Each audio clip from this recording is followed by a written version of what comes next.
Yeah, it'll be good. Okay, so that'd be better. Okay, thank you. Thanks for presenting. Yeah, no problem. Today I'll be presenting on low dye tape job for the foot.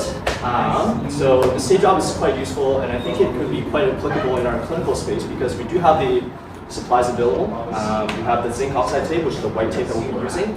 However, you can make modifications with the KT tape that we also have. So what is prophylactic tape? Here we have a knee tape job with KT tape, we've got an ankle tape job, we've got a boxer before his fight taping up his hand. And all prophylactic taping is to tape up joints in parts of our body so that before we enter into activity, it can prevent injuries or to prevent re-injuring a certain body part.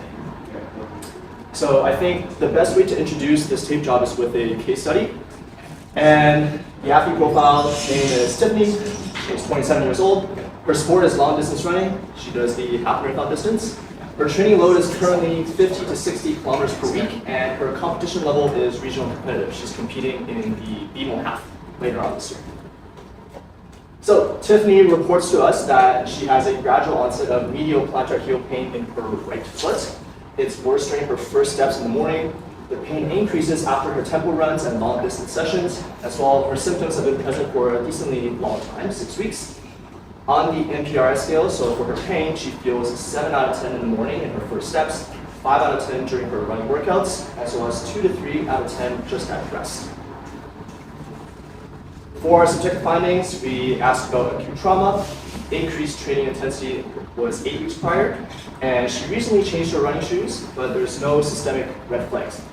In terms of our objective testing, she has some tenderness at the medial calcaneal tubercle on the foot. Her gastrocs and soleus are quite tight. She has some excessive pronation during her scan space when we did our gait analysis. Reduced medial longitudinal arch height under load, as well as a positive windlass test. And so the clinical impression that we got at this point was that she has some plantar fasciitis with excessive pronation, which contributes to overloading through that tissue. Okay, and here's the clinical reasoning for us using this tape job. It will help us to provide short-term mechanical support to the medial longitudinal arch, which is where most of the support for the tape job will be, by reducing the tensile strength on the plantar fascia, which will also control any excessive pronation that she may have. It enables continued modified training prior to her competition, which is very important for her to run the BMO.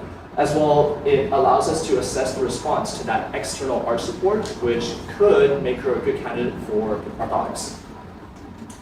Okay, so with that being said, anyone have any questions before we demonstrate? Awesome. May I please have a foot model for today's session? The only tape that we'll need today is the white tape, zinc oxide. However, when it comes to selecting the right tape job, it really, having a really clean tape job really hinges on the type of tape that you select.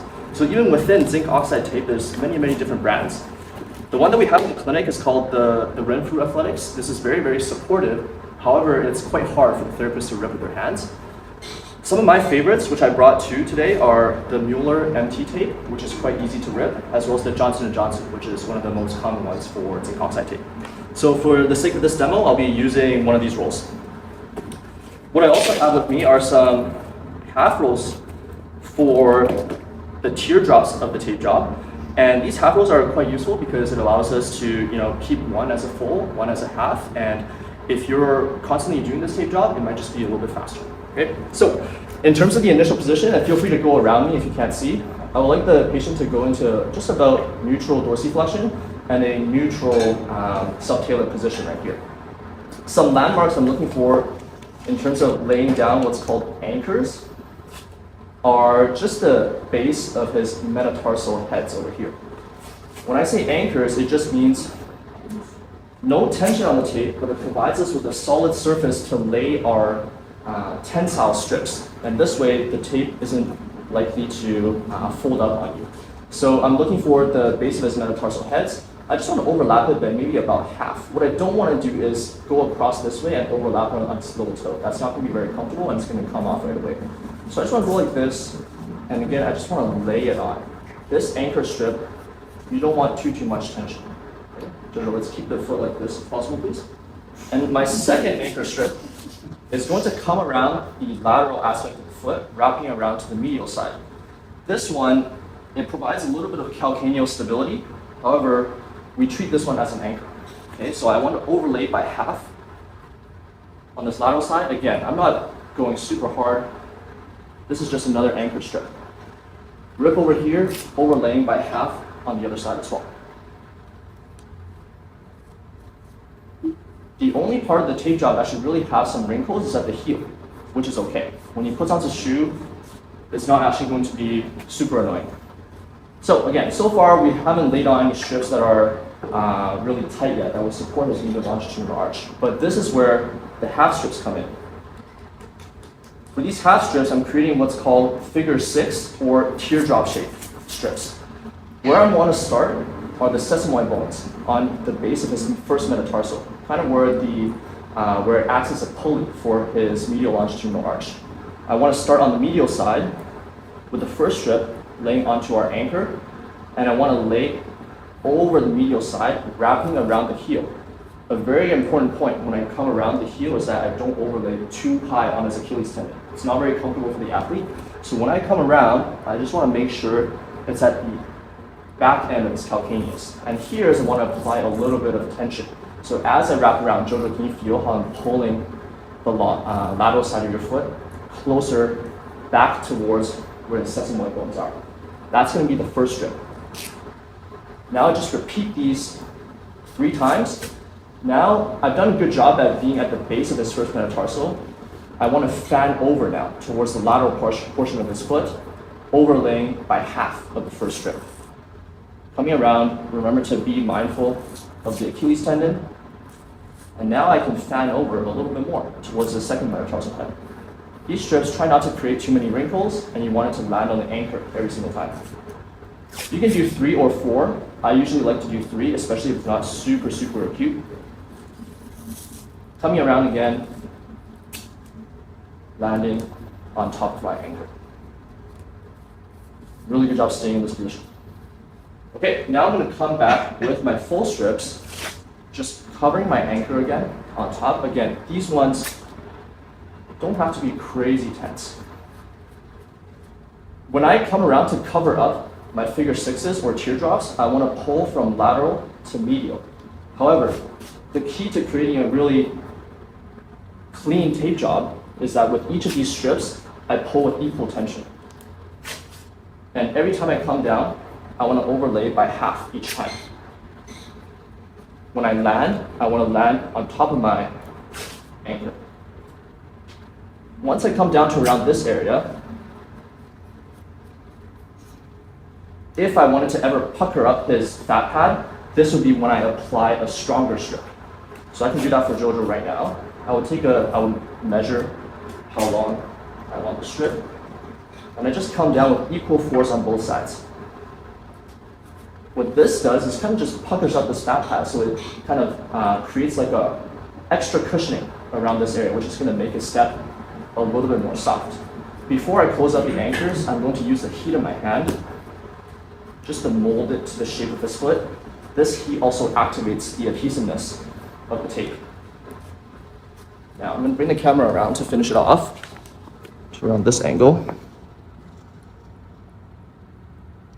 So I like to keep things clean, right? I see here that it came up a little bit higher, and some tape jobs you can land a bit higher if they need more support. But I just like to clean it up a little bit if I have time. When you guys are on field, there's not going to be time for this, but I think for the sake of demo, it looks better this way. To finish off the tape job and come around if you can't see, at this current table height, I'm going to use my legs to splay the foot. If you guys are ever taping with a table that's higher, feel free to use the side of your trunk or to use your chest as well. After I splay the foot, I want to cover up the tape job from the top. Again, these ones, I don't want to lay super, super heavy. If you guys have ever done this tape job before, or any foot tape job in the past, no athlete likes a lot of tape on top of their foot, especially under load. So I'm only going to do 2 strips. Like so, overlaying by half each time.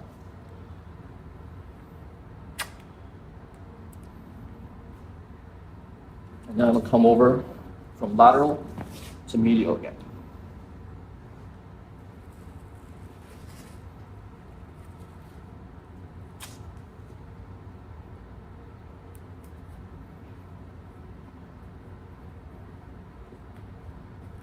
Again, using my hand to increase the adhesiveness. Even though this tape job doesn't actually cut off circulation significantly, just for best practice, it's good to pinch down. And so when you pinch down the toenail, it might turn white, and if the blood comes back within 3 seconds, then you're good to go. Any questions? Sweet. Jojo, why don't you come up for a little bit of walk? Let us know how you feel. Ooh. Screen yourself. It just feels a little bit different. It just feels super supported. Totally. Yeah. Does it feel like you have a bit of a spring in your step? Yeah. Totally. Nice, guys. If you guys want to use your scissors to take off the tape, the easiest place to come down is near the tip post. Okay, so after we provided the tape job, Fars, is the camera on? Sweet, awesome. So post-application, we did a reassessment. We got Jojo to walk around the clinic. Pain reduced from 2 out of 10 during his walking. Improved arch height visually, which we saw as well. Reduced pronation during the stance phase of our gait. And then Tiffany reported feeling supported but comfortable, which is what we want to aim for. Okay? And so how we can integrate this into our treatment plan is we can do the low dye taping, but we also want to consider load management, and reducing her weekly mileage by about 20% could help her in the early phases. We definitely want to introduce a calf stretching program as well as some intrinsic foot strengthening, and also review her footwear to see if it's the right fit for her. Okay? So in terms of how we want to progress this on a weekly basis, week 1 to 2, we can tape during her key training sessions, monitor her skin. Sometimes with zinc oxide, what I recommend is usually maximum 24 hours. And if it ever gets itchy, just take it off. And to continue to work on mobility and strengthening of the foot and ankle complex. During weeks 3 to 4, we want to gradually taper off of the taping because a person can really become reliant on it for a long period of time. And when they do, we don't really want the tape to act as ligaments and muscle support for the body. We want them to continuously train their body and just kind of use the taping as kind of like Invisalign retainers, where you want to always be training the body. And also, we want to definitely consider some temporary orthotics if we elicit a strong enough response, and it really helps her out. For her clinical outcomes at around 4 weeks, we would ideally want her morning pain to be reduced to about 2 out of 10 as well, and to be able to compete 10 kilometers pain-free, and to also have improved calf flexibility as well as a negative windlass test. And overall, we want to decrease her reliance on tape as it's only used in the early phases. Sweet. Okay, any questions for today's session? Great. Thanks, guys.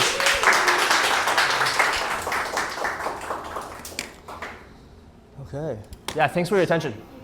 Sweet. Yeah. On board.